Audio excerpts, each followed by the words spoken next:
This podcast is part of the Michigan Sports and Entertainment Podcast Network. Go to michigansportsandentertainment.com for more great podcasts. Hey everyone, this is Austin. What's going on, guys? This is John. And you're listening to the Voice of the Fan Sports Podcast.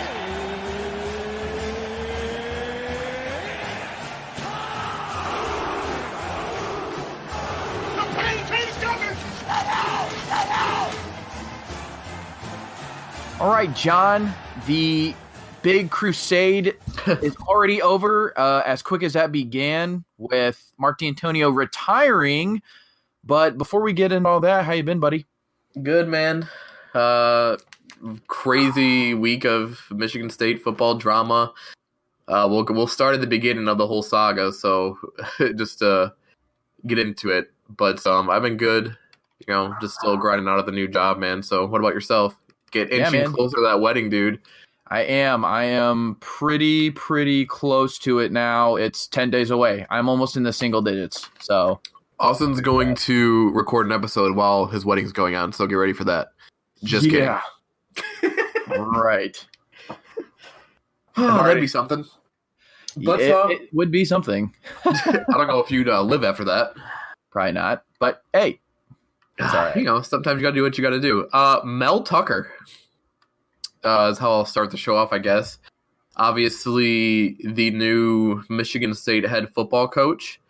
And my feelings are kind of weird about this because at first, everybody, as Austin knows, everybody was on the Luke Fickell hype train, right? And it was getting close to Jim Cambroni on Spartan Mag, who's saying it was a done deal, blah, blah, blah. And then you wake up Monday morning and Luke Fickell's staying. And you're like, well, this is great.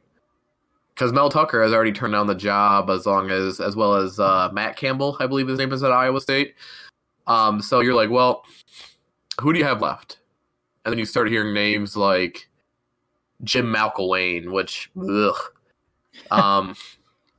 And the guy, Chris Creighton, I think his name is Chris, at EMU, Eastern Michigan, who, fine if he was 20 years younger, but I don't want a 58-year-old MAC coach, no offense.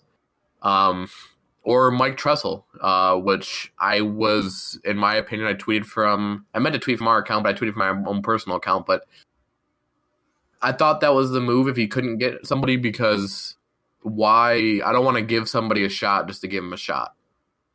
So, but I wake up this morning from a DM with Austin. I was really foggy because I've been kind of sick.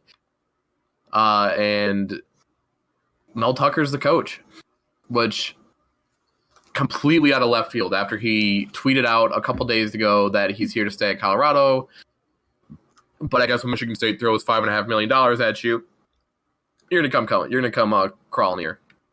So overall grade, I'll give the higher. Under the circumstances, I will give it a B+. Was Luke Fickell my number one guy? For sure. But the way that you recover from such a debacle, and I don't know if you heard about this, Austin, one of the board of trustees at Michigan State went on the radio interview and called Luke Fickell pretty much a waffling flake. Oh, jeez. Yeah. Well, apparently, like I said, a handshake deal, blah, blah, blah, whatever. But the number one rule about job interviews, especially coaching, is you go to interview Luke Fickell and you shake his hand that he's taking the job. You don't let him stay in Cincinnati. You bring him back to East Lansing right away. We didn't. He got cold feet, which understandably so. I mean, if you don't want to come, then I'm not going to rip on your decision. And honestly, as excited as I was for Luke Fickell, and he may end up being a better coach than Mel Tucker, I almost think Mel Tucker is a great guy for this job because I think Luke Fickell was too much like D'Antonio, where he's kind of not super energetic, straight to business, old school type coach. I think Mel Tucker brings a type of energy that this program needs. I think this program needs a culture change, and I think Luke Fickell would have just continued the culture that Michigan State already had in place, which was successful in the past, but as we've seen the last couple of years, it wasn't working. So just hearing Mel Tucker speak at his press conference, which obviously every press conference is going to sound good. I mean, we got to see him on the field to prove it, but I mean, just everything I'm hearing about this guy, the more I look into it, Yes, he went 5-7 as a head coach last year, but it was his first year as a head coach at a Colorado football program that hasn't been great. One thing he can do for sure is recruit his ass off. I looked at his recruiting class last year, or it might have been this year, Austin, the one incoming class. He had 4 4-stars, none of them from Colorado, which is super impressive to get kids from Michigan, for example, Ohio, California, Texas, to come to a school like Colorado when you have offers from a Michigan State, Michigan. So he can recruit. He's going big after a guy named Anthony Morrow at Kentucky, who is a really, really, really, really big-time recruiting coordinator who has stolen multiple recruits from Michigan, Michigan State, kids out of Ohio. First name that comes to mind is someone we've talked about on the show, and former 5-star Justin Rogers. The D tackle there. He's from Detroit. He's going to Kentucky. So Anthony Morrow has been a big part in getting Kentucky recruits. Bob Stoops has ended his family vacation a day early to come back to try to convince Morrow to stay. But it really sounds like Michigan State is throwing a good chunk of money at him to come and join Michigan State. And to stir the pot a little more, he retweeted Michigan State's tweet about hiring Mel Tucker. So obviously not anything like, it's just something nice to look at and to stir the pot. Who knows if he comes? It would be a great start to putting the staff together. But honestly, I don't think he retains anyone on the staff. There's 2 guys that I think could be retained, and that's Ron Burton, the defensive line coach. I think we've seen Michigan State's defensive lines and how well they've developed. I'd be okay with him staying. And I would prefer us to go and grab Harlan Barnett as our defensive coordinator, especially with all the former players of recent and of older times coming in for support as a head coach. But I'd be really comfortable with him as defensive coordinator again. He went to Florida State. Obviously, Florida State's been in a disaster, but he was always one of our best recruiters, and he was a defensive coordinator after Pat Narduzzi left. So, but if not, I mean, if Mike Tressel stays on a defensive coordinator, I'm fine with that. But I think we really got to get a whole fresh new offensive staff in here. Something really exciting they're doing is they're really revamping the strength program. D'Antonio is super old school. So, I mean, obviously you just have your strength and conditioning guy. We're bringing in specialty guys. So you're bringing in a speed guy, strength guy, stuff like that. So they're really going to upgrade the workout program. And it sounds like he's excited to get to work here. He said today that leaving Colorado was the hardest thing he's ever had to do in his life. I seen a tweet today where he wanted to go and talk to his players, but they weren't allowing him in the locker room. So, rightfully so. I mean, obviously it is tough when your coach tells you you're coming back and then he leaves. But I think what people don't realize, like the media, is that we've all left jobs before, right? Me, especially recently. You know, you get a better opportunity, a place you're loyal to. It sucks leaving, but sometimes you do what you got to do. And when someone's offering you double your salary, I mean, how can you turn that down? You got to take care of you. Right. You got to take care of you. At the end of the day, it's about you. And if it's a place you want to be and you're getting your salary doubled, you're getting more money than Michigan to spend on your assistants. I mean, you are walking into a great opportunity. And obviously it's his job to take this opportunity and turn it into something, but it's a great opportunity. How soon do I think he's going to be successful? I think it is going to take time. As great as D'Antonio was, he was never the greatest recruiter, and he has not left this roster with an abundance of talent. I think we can both agree on that. You lose almost every starter on defense. New quarterback is going to be in play, whether Mel Tucker hits the transfer portal, if there's anybody left. I think the only notable guy left is Peyton Ramsey. Please no Rocky Lombardi. I will say that every show. But, personally, I think Mel Tucker being a new coach, I think you probably go with a younger quarterback. I think would make the most sense to build your program on. But obviously, if Rocky is the best guy, I mean, you got to play him. But you got some talent on offense, but this team's going to be super young and new coach, new system. So I think it's going to be a rough first year for sure. I think we got to remember to be patient with him and give him time to get his recruiting classes in here. If he can get Michigan State back into top 25 recruiting wise in the nation, I think they're going to be in good shape in a couple years. I personally, for me, obviously, I might be buying into false hope, but this was not a hire I was expecting after the Luke Fickell disaster, and I am personally really excited for it. And I think Mel Tucker is the perfect guy for this job. Austin, as an outsider looking in, what are your thoughts on this hire? Well, I think the first thing to note is what you said about the money. And I feel like we've had the conversation that Michigan State, maybe it felt like to fans that they were holding back. They weren't exactly shelling out money for a football program that really deserved the money. I mean, if you look at what they had been able to accomplish, playing in the playoff, Rose Bowl win, just a lot of different things that they were able to do. You'd think that they'd have a lot more money at their disposal, and they really didn't. So I think it's a good move by the regime, at the athletic department and stuff, and then the board of trustees to really go out and get their guy. And, obviously I have a little experience with Purdue doing the same thing, hiring a search firm, going to get their guy, and then pumping money into him. So giving him a big salary to ward off any potential threats. And I think that's the biggest thing too, as well, is the recruiting scene.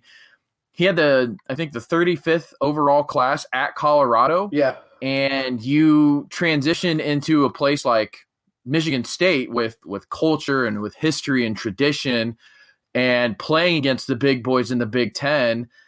It's definitely going to be a lure. I think that's something that Michigan State has started to, go down on, unfortunately. And you can only build so much talent through lower star guys. Yeah, Kenny Willicuses and Jack Conklin's, Le'Veon Bells, they don't come along every day when you can turn. I mean, stars are stars, but at some point they do matter. I mean, yes, you'll find your diamond in the rough, and D'Antonio was really good at finding that guy, but it doesn't happen often. You can't build your roster off of 3 stars and 2 stars.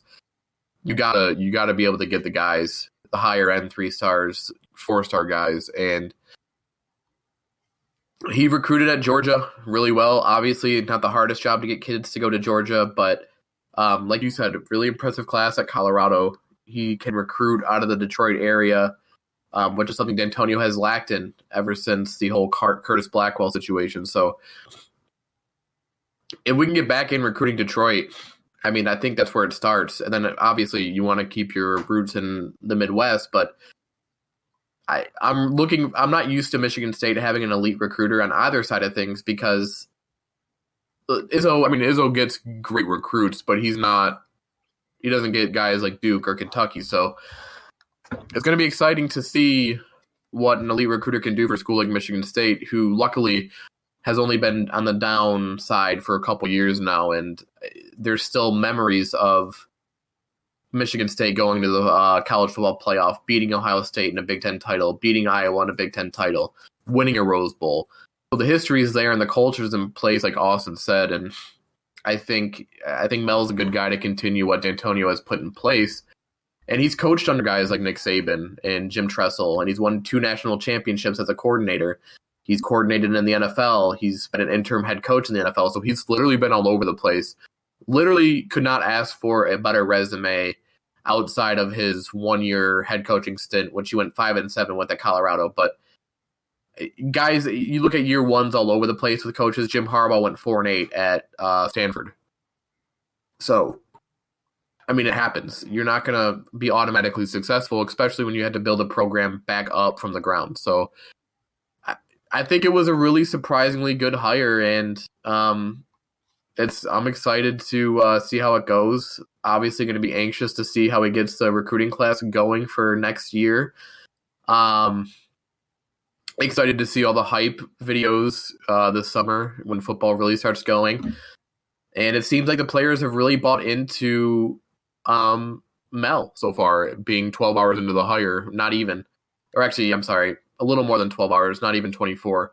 I think one of the most impressive things of this whole situation with how disastrous it was, Austin, is that they didn't lose, or guys that signed on to the program didn't even attempt to get out of their letter of intent, which is kind of insane to me.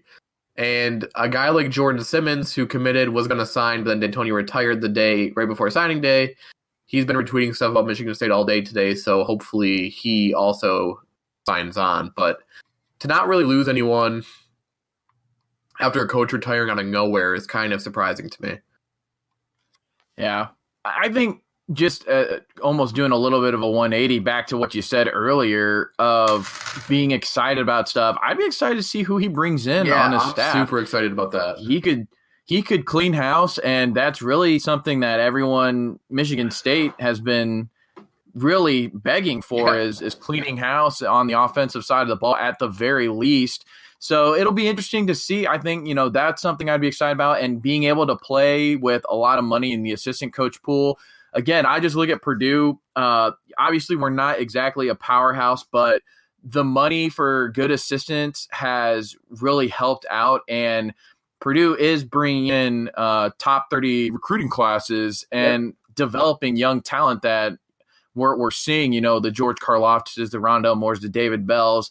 And a lot of that is going to, credit to the coaches. So just really interested to see who he brings in on offense, what that is going to mean to the program. Is it going to show who exactly Michigan State's going to be as far as on offense? I think there was more of a spread attack, a dual threat attack at Colorado. And not that Nebraska was good, but Colorado did beat them when the Nebraska hype train had taken off. So it was a pretty good game. So I think the coaching is going to be interesting to see. And yeah, I think he'll have his hands full. He'll have to fill a staff pretty quickly and then turn around and evaluate the roster for spring ball, because spring ball is really right around the corner for him. He needs to see what he's got, what he needs. Does he need to get into the transfer portal at all, or the grad transfer market at all, and shore up some things, kind of like what I've seen with Jeff Brom, or what? So really interesting to see what ends up happening. And I think that's something that isn't talked about enough, is just the coaching staff that might be brought in.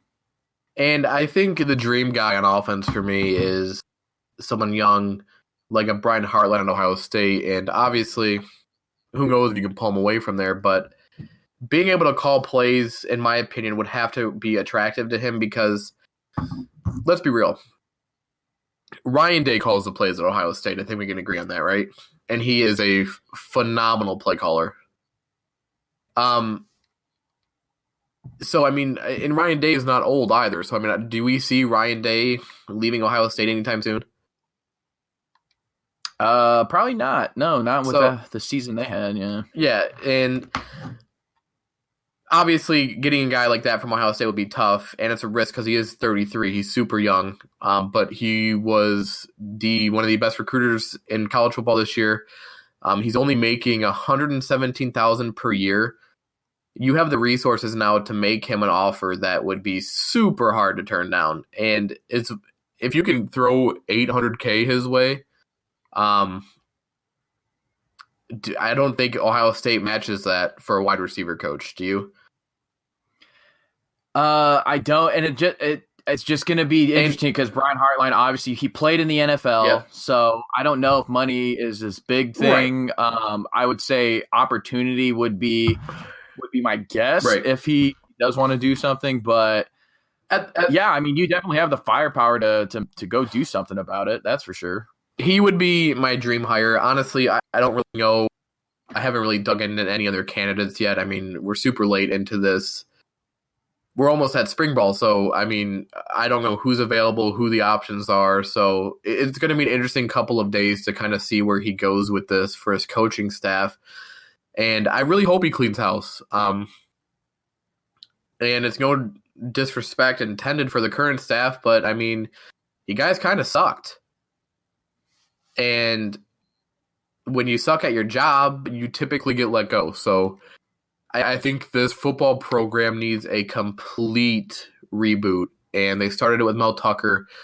I hope he brings in his own guys at every single position, outside of Ron Burton and maybe Mike Tressel. But I think I'm really, really looking forward to see how he fills on the staff with a lot of money to spend. It brings a lot of excitement for me because I was going into next year thinking D'Antonio was still going to be here, same staff, and it's just like, how can I even look forward to the same stuff anymore?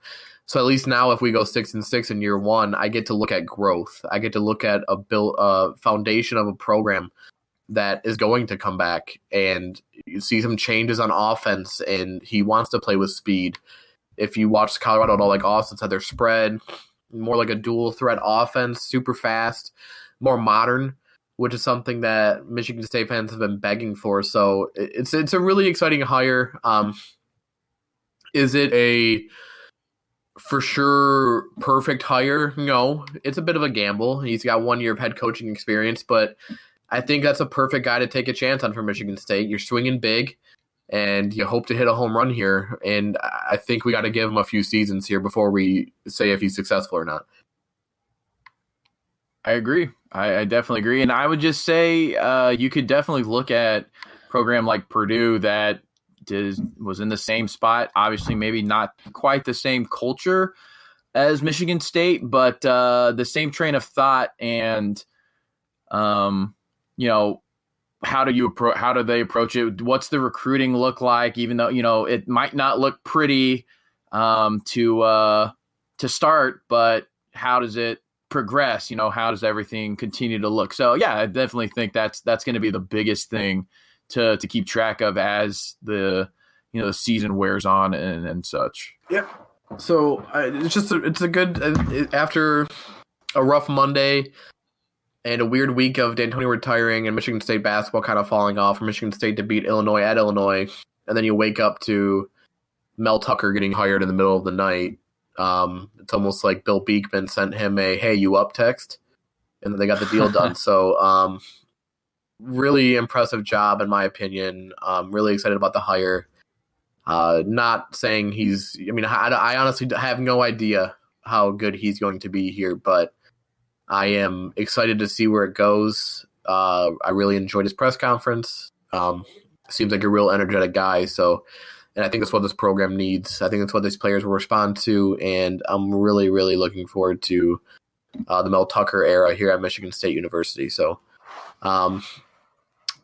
without that, Michigan State basketball is still a kind of a thing. Played atrocious at Michigan on last Saturday.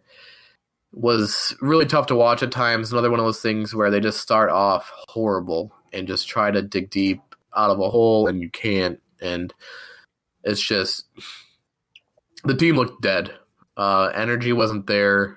It was rough to watch.